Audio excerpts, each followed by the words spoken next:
Hello subscribe sekalian, ketemu lagi bersama saya, Aizamino Channel, di mana pada kesempatan kali ini kita akan membahas sejarah Candi Prambanan. Candi Prambanan adalah kompleks candi Hindu, Shaiva, terbesar di Indonesia yang dibangun pada abad ke-9 Masehi. Candi yang juga disebut sebagai Rara Jonggrang ini dipersembahkan untuk Trimurti, tiga dewa utama Hindu yaitu Dewa Brahma sebagai dewa pencipta, Dewa Wisnu sebagai dewa pemelihara, dan Dewa Siwa sebagai dewa pemusnah. Berdasarkan prasasti Siwagra, nama asli kompleks candi ini adalah Siwagra, bahasa Sanskerta yang bermakna rumah Siwa, dan memang di Garbagriha, ruang utama, candi ini bersemayam arca Siwa Mahadewa setinggi 3 meter, dikarenakan aliran Shaiva yang mengutamakan pemujaan Dewa Siwa di candi ini. Kompleks Percandian Prambanan secara keseluruhan terletak di daerah istimewa Yogyakarta, tetapi pintu administrasinya terletak di Jawa Tengah.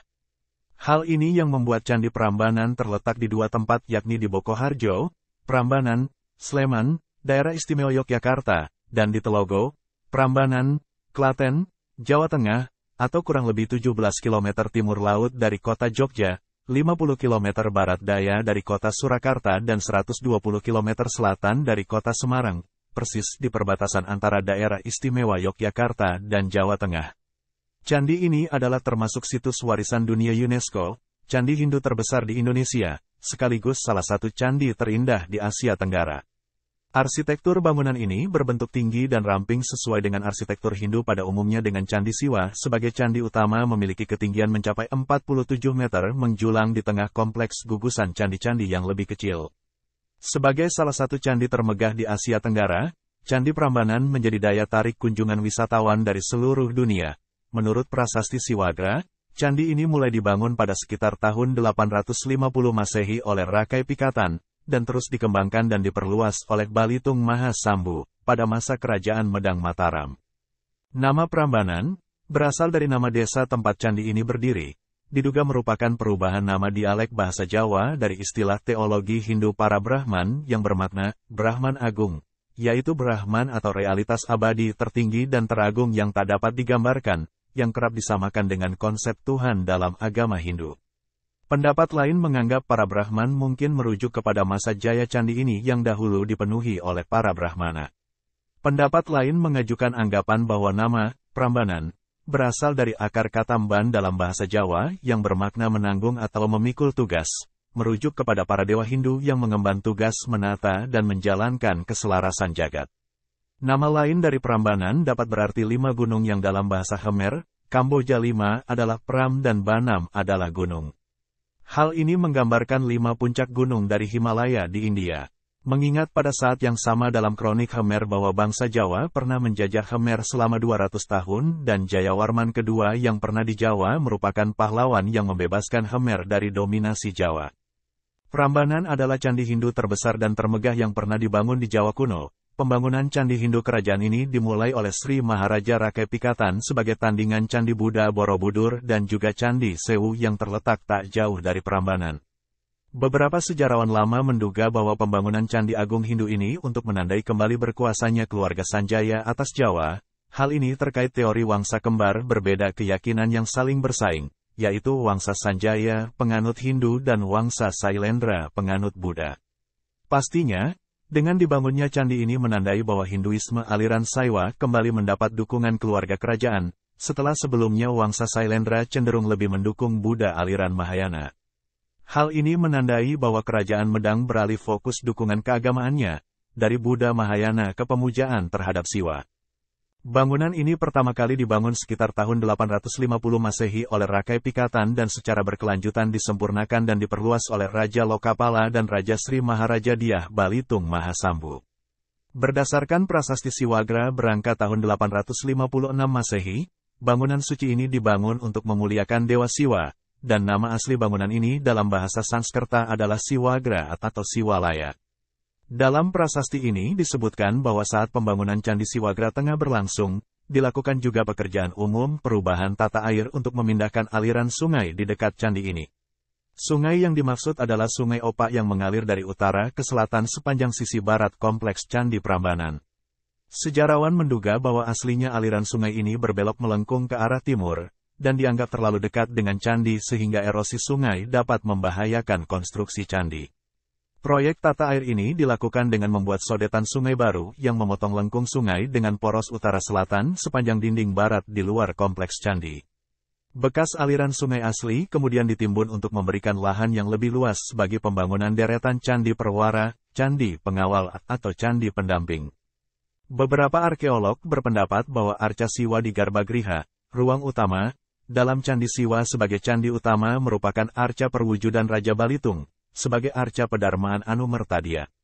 Kompleks bangunan ini secara berkala terus disempurnakan oleh Raja-Raja Medang Mataram berikutnya, seperti Raja Sri Maharaja Dyah Daksa dan Sri Maharaja Dyah Tulodong, dan diperluas dengan membangun ratusan candi-candi tambahan di sekitar candi utama. Karena kemegahan candi ini, Candi Prambanan berfungsi sebagai Candi Agung Kerajaan Mataram, tempat digelarnya berbagai upacara penting kerajaan. Pada masa puncak kejayaannya, sejarawan menduga bahwa ratusan pendeta Brahmana dan murid-muridnya berkumpul dan menghuni pelataran luar candi ini untuk mempelajari kitab Weda dan melaksanakan berbagai ritual dan upacara Hindu. Sementara pusat kerajaan atau keraton kerajaan Mataram diduga terletak di suatu tempat di dekat Prambanan di dataran Kewu. Sekitar tahun 930-an, ibu kota kerajaan berpindah ke Jawa Timur oleh Sri Maharaja Empu Sindok, yang mendirikan Wangsa Dinasti Isyana. Penyebab kepindahan pusat kekuasaan ini tidak diketahui secara pasti. Akan tetapi sangat mungkin disebabkan oleh letusan hebat Gunung Merapi yang menjulang sekitar 20 km di utara Candi Prambanan. Kemungkinan penyebab lainnya adalah peperangan dan perebutan kekuasaan. Setelah perpindahan ibu kota, Candi Prambanan mulai telantar dan tidak terawat, sehingga pelan-pelan candi ini mulai rusak dan runtuh. Bangunan candi ini diduga benar-benar runtuh akibat gempa bumi hebat pada abad ke-16. Meskipun tidak lagi menjadi pusat keagamaan dan ibadah umat Hindu, candi ini masih dikenali dan diketahui keberadaannya oleh warga Jawa yang menghuni desa sekitar. Candi-candi serta arca Durga dalam bangunan utama candi ini mengilhami dongeng rakyat Jawa, yaitu legenda Rara Jonggrang. Setelah perpecahan Kesultanan Mataram pada tahun 1755, reruntuhan candi dan Sungai Opak di dekatnya menjadi tanda pembatas antara wilayah Kesultanan Yogyakarta dan Kasunanan Surakarta. Masyarakat sekitar candi sudah mengetahui keberadaan candi ini. Akan tetapi mereka tidak tahu latar belakang sejarah sesungguhnya, siapakah raja dan kerajaan apa yang telah membangun monumen ini. Sebagai hasil imajinasi, rakyat setempat menciptakan dongeng lokal atau dongeng rakyat, untuk menjelaskan asal mula keberadaan candi-candi ini, diwarnai dengan kisah fantastis mengenai raja raksasa, ribuan candi yang dibangun oleh makhluk halus jin dan dedemit hanya dalam tempo satu malam, serta putri cantik yang dikutuk menjadi arca. Legenda mengenai Candi Prambanan dikenal sebagai kisah Rara Jonggrang. Pada tahun 1733, candi ini ditemukan oleh C.A. Lons, seorang berkebangsaan Belanda. Candi ini menarik perhatian dunia ketika pada masa pendudukan Britania atas Jawa. Ketika itu Colin Mackenzie, seorang surveyor bawahan Sir Thomas Stamford Raffles, menemukan candi ini. Meskipun Sir Thomas kemudian memerintahkan penyelidikan lebih lanjut, reruntuhan candi ini tetap telantar hingga berpuluh-puluh tahun. Penggalian tak serius dilakukan sepanjang 1880-an yang sayangnya malah menyuburkan praktik penjarahan ukiran dan batu candi. Kemudian pada tahun 1855 Jan Willem Ijzerman mulai membersihkan dan memindahkan beberapa batu dan tanah dari bilik candi. Beberapa saat kemudian Isaac Groneman melakukan pembongkaran besar-besaran dan batu-batu candi tersebut ditumpuk secara sembarangan di sepanjang Sungai Opak. Arca-arca dan relief candi diambil oleh warga Belanda dan dijadikan hiasan taman, sementara warga pribumi menggunakan batu candi untuk bahan bangunan dan fondasi rumah. Pemugaran dimulai pada tahun 1918, akan tetapi upaya serius yang sesungguhnya dimulai pada tahun 1930-an. Pada tahun-tahun 1902 sampai tahun 1903, Theodor van Erp memelihara bagian yang rawan runtuh. Pada tahun-tahun 1918 sampai tahun 1926, dilanjutkan oleh Jawatan Purbakala di bawah P.J. Perkin dengan cara yang lebih sistematis sesuai kaidah arkeologi. Sebagaimana diketahui para pendahulunya melakukan pemindahan dan pembongkaran beribu-ribu batu secara sembarangan tanpa memikirkan adanya usaha pemugaran kembali. Pada tahun 1926 dilanjutkan Dehan hingga akhir hayatnya pada tahun 1930. Pada tahun 1931 digantikan oleh Irve van Romen hingga pada tahun 1942 dan kemudian diserahkan kepemimpinan renovasi itu kepada Putra Indonesia dan itu berlanjut hingga tahun 1993. Upaya restorasi terus-menerus dilakukan bahkan hingga kini. Pemugaran Candi Siwa, yaitu candi utama kompleks ini dirampungkan pada tahun 1953 dan diresmikan oleh Presiden pertama Republik Indonesia Soekarno. Ada bagian candi yang direstorasi, menggunakan batu baru, karena batu-batu asli banyak yang dicuri atau dipakai ulang di tempat lain. Sebuah candi hanya akan direstorasi apabila minimal 75% batu asli masih ada. Oleh karena itu, banyak candi-candi kecil yang tak dibangun ulang dan hanya tampak fondasinya saja. Kini, candi ini termasuk dalam situs warisan dunia yang dilindungi oleh UNESCO. Status ini diberikan UNESCO pada tahun 1991. Kini, beberapa bagian Candi Prambanan tengah direstorasi untuk memperbaiki kerusakan akibat gempa Yogyakarta 2006. Gempa ini telah merusak sejumlah bangunan dan patung.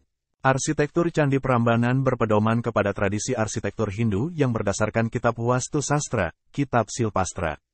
Denah candi mengikuti pola mandala, sementara bentuk candi yang tinggi menjulang merupakan ciri khas candi Hindu. Prambanan memiliki nama asli Siwagra dan dirancang menyerupai rumah Siwa, yaitu mengikuti bentuk Gunung Suci Mahameru, tempat para dewa bersemayam. Seluruh bagian kompleks candi mengikuti model alam semesta menurut konsep kosmologi Hindu, yakni terbagi atas beberapa lapisan ranah, alam atau loka. Seperti Borobudur, Prambanan juga memiliki tingkatan zona candi, mulai dari yang kurang suci hingga ke zona yang paling suci. Meskipun berbeda nama, tiap konsep Hindu ini memiliki sandingannya dalam konsep Buddha yang pada hakikat hampir sama. Baik lahan denah secara horizontal maupun vertikal terbagi atas 3 zona, yaitu yang pertama Burloka, adalah ranah terendah makhluk yang fana, manusia, hewan, juga makhluk halus hantu dan iblis. Di ranah ini manusia masih terikat dengan hawa nafsu, hasrat, dan cara hidup yang tidak suci. Halaman terlar dan kaki candi melambangkan ranah Burloka. Yang kedua Bewah Loka, adalah alam tegah, tempat orang suci, resi, pertapa, dan dewata rendahan. Di alam ini manusia mulai melihat cahaya kebenaran. Halaman tengah dan tubuh candi melambangkan ranah Bewah Loka. Yang ketiga Swahloka, adalah ranah tertinggi sekaligus tersuci tempat para dewa Hapsara Hapsari bidadari bersemayam, juga disebut Swarga Loka. Halaman dalam dan atap candi melambangkan ranah Swahloka. Atap candi-candi di kompleks Prambanan dihiasi dengan kemuncak mastaka berupa ratna atau dalam bahasa Sanskerta adalah permata. Bentuk ratna Prambanan merupakan modifikasi bentuk wajra yang melambangkan intan atau halilintar. Dalam arsitektur Hindu Jawa kuno, ratna adalah sandingan Hindu untuk stupa Buddha, yang berfungsi sebagai kemuncak atau mastaka candi. Arsitektur Candi Prambanan berpedoman kepada tradisi arsitektur Hindu yang berdasarkan kitab Wastu Sastra, Kitab Silpastra. Denah candi mengikuti pola mandala, sementara bentuk candi yang tinggi menjulang merupakan ciri khas candi Hindu. Prambanan memiliki nama asli Siwagra dan dirancang menyerupai rumah Siwa, yaitu mengikuti bentuk Gunung Suci Mahameru, tempat para dewa bersemayam. Seluruh bagian kompleks candi mengikuti model alam semesta menurut konsep kosmologi Hindu, yakni terbagi atas beberapa lapisan ranah, alam atau loka. Seperti Borobudur, Prambanan juga memiliki tingkatan zona candi, mulai dari yang kurang suci hingga ke zona yang paling suci. Meskipun berbeda nama, tiap konsep Hindu ini memiliki sandingannya dalam konsep Buddha yang pada hakikat hampir sama.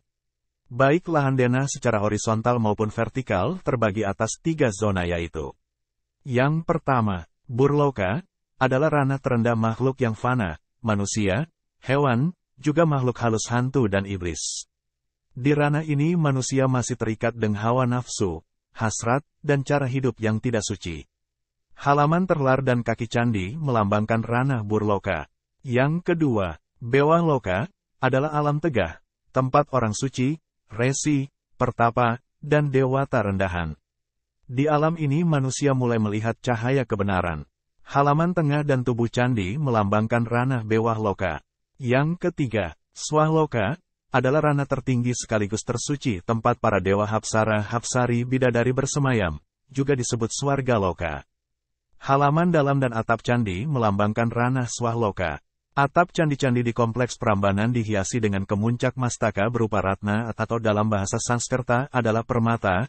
Bentuk ratna Prambanan merupakan modifikasi bentuk wajra yang melambangkan intan atau halilintar. Dalam arsitektur Hindu Jawa kuno, ratna adalah sandingan Hindu untuk stupa Buddha, yang berfungsi sebagai kemuncak atau mastaka candi. Bagaimana? Apakah kalian sudah mengetahui beberapa fakta menarik seputar sejarah Candi Prambanan yang barusan kalian tonton? Buat yang sudah menonton dari awal, boleh dong untuk like, share, komen, subscribe channel kita. Dan tunggu video berikutnya yang tidak kalah seru. Terima kasih.